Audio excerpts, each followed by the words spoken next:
गोया के रहमान डिकैत को मारना फौज को मारना था, एजेंसियों को मारना था, और एजेंसियों को जब मार लिया तो पूरे पाकिस्तान पे गोया कि हमने फतह हासिल कर ली। हम पाकिस्तानी फौज से नहीं निमट सकते। जो अस्सलाम वालेकुम, उम्मीद है मिजाज बखैर होंगे, अपना और आस पड़ोस का ढेर सारा ख्याल भी रख रहा हूँ। आप भी मीडिया में खुशामदीद।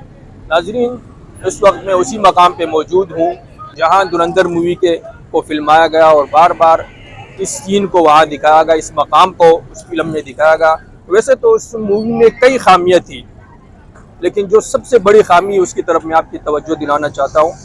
एक खामी तो उसमें ये थी कि वो लोग लियारी के कल्चर से वाकिफ़ ही नहीं थे। आप किसी जगह के बारे में फिल्म बना रहे हैं, मूवी बना रहे हो, वीडियो बना रहे हो, कोई ड्रामा बना रहे हो, तो उस जगह के बारे में, सकाफत के बारे में, कल्चर के बारे में, बुदोबाश के बारे में, कि वहाँ कैसे बोली जाती है, लोगों का रहन सहन किस तरह है। आप जो लखनऊ के अंदाज में ये वहाँ कर रहे हो, रहमान डिकैत ये कर रहे हैं, ये कहाँ लियारी का स्टाइल है। वैसे तो लियारी और बलोचों में कई कबाइल है, कई कौमें हैं, लेकिन ज़्यादा जो मशहूर है, आप जो है ना उसमें कॉमेडियन अंदाज में मकरानी बलोच को भी ले सकते थे। तुम सलाम आजा, जरा करीब आजा। तुम बात सुनता है नहीं सुनता है, ये बड़ा अहम। अरे तुम मेरा बात सुनो नहीं, हम लोग क्या करे बोलो नहीं, लेट जावे इधर क्या करे। अरे तो है छोड़ो। आपने हमजा अली मजारी दिखा। मजारी कबीला भी लियारी में वाक़ है, लेकिन बहुत ही कम तादाद में। रहमान डिकैत ये जो नाम था, ये बाहर की दुनिया के लिए वो रहमान डिकैत था। आपने लियारी पे फिल्म बनाई, लियारी के सीन दिखाए, लियारी के लोग तो नौजुबिल्ला उसे पूछते थे, उससे रहमान डिकैत नहीं, रहमान भाई नहीं, सरदार रहमान बोला करते थे। आपकी मुंह में एक मर्तबा भी रहमान डिकैत के लिए, अब्दुर्रहमान के लिए रहमान सरदार रहमान का लफ्ज़ इस्तेमाल नहीं हुआ। ये इससे साफ लगता है कि आपकी कोई रिसर्च नहीं थी। आप लियारी के कल्चर से, पाकिस्तान के कल्चर से बिल्कुल वाकिफ थी। कई जो आपने फिल्में बनाई है, बॉलीवुड ने कई फिल्में बनाई है पाकिस्तान पे, इस तरह पाकिस्तान के ख़िलाफ़, लेकिन उनसे साफ वाज़ेह होता है कि वो पाकिस्तान के कल्चर से वाकिफ़ ही नहीं है। तो इस तरह की कई फ़नी खामियाँ थी जो इस फिल्म में दिखाई गई।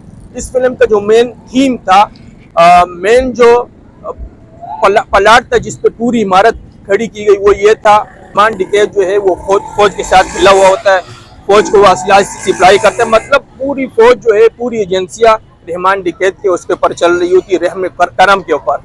धुरंधर इंडिया से आता है, वो रहमान डिकैत को मार देता है। गोया के रहमान डिकैत को मारना फौज को मारना था, एजेंसियों को मारना था, और एजेंसियों को जब मार लिया तो पूरे पाकिस्तान पे गोया कि हमने फतह हासिल कर ली। तो पाकिस्तान पे गोया कि हमने फतह हासिल कर ली। तो ये इंतहाई बचगाना प्लॉट बनाया गया।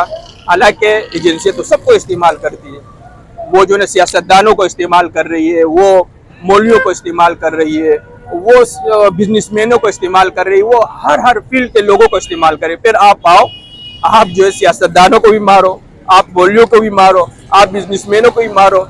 इसमें सबसे बड़ी मेन चीज़ है जो आपकी नाकामी, धुरंधर मूवी आपके गले की हड्डी बन गई है। क्यों? आपने इसमें साबित कर लिया कि हम फौज को नहीं मार सकते, हम पाकिस्तानी फौज से नहीं निमट सकते, जो पूरी दुनिया पहचान गई है कि आपको शिकस्त फाश हुई।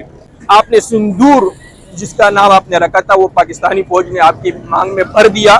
बुनियान मरसूस से आपने ये बतला दिया इस मूवी में कि हम वाकई फौज के साथ नहीं लड़ सकते, हम आएंगे यहाँ किसी और को मार के फौज पे कब्जा कर लेंगे, पाकिस्तान पे कब्जा कर लेंगे। तो ये बुनियादी थीम ही आपका गलत था, और ये आप ही की शिकस्त को बावर करा रहा है। और ये फिल्म मूवी जो मशहूर हुई है, आप एक शख्स को जो डिकैत साबित कर रहे थे, उसको कह रहे थे कि ये जो है ना हम इसको मार देंगे, वही आप उसकी शिकस्त हमारी जो है ना फतह होगी।